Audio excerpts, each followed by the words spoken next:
Question 49, it says, Phuong rode his bike mostly uphill to visit Brad. Okay, the trip to Brad's house took T minutes. Returning home mostly downhill, Phuong was able to travel at an average speed twice that of his trips to Brad's.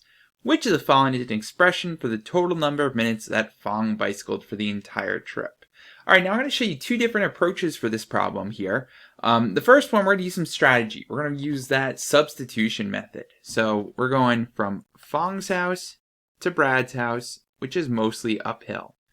And I'm just going to make up a value. Now you can make up any number you want for t, okay? I just always say avoid 0, 1, and -1.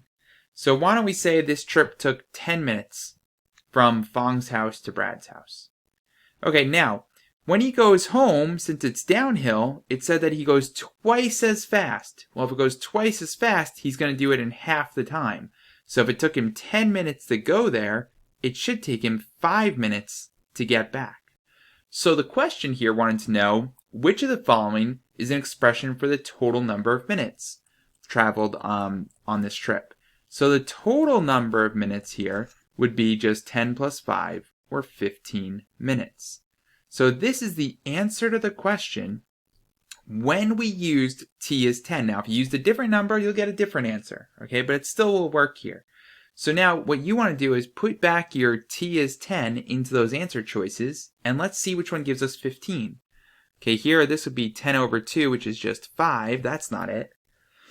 Here we get 3 times 10 over 2, or 30 over 2. Oh, 30 over 2, that is 15. Okay, that works. Just make sure you do check the others here. Okay, 10 plus a half is 10 and a half. 10 times 2 would be 20. 10 times 3 would be 30. Okay, the only one that works here is B. That has to be our answer. Okay, now that's the idea with substitution, but I do want to show you it a different way. What if you just use some variables here? Well, we could think about this as the same thing. So we're going from Phuong's house to Brad's house. The trip takes t minutes. Now going back, he does it in half the time. So if it took t minutes to get there, it takes half of t to get back. So then the total trip would be the t minutes that it took to get there, plus the half t that it took to get home. Well, this is really like 1t plus 1/2 t, which would be 1.5 t, or 3 over 2t.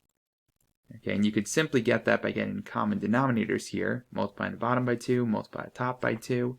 So 2 over 2t plus 1 over 2t is 3 over 2t, which you can see is choice B there. And that's all you do for this type of question.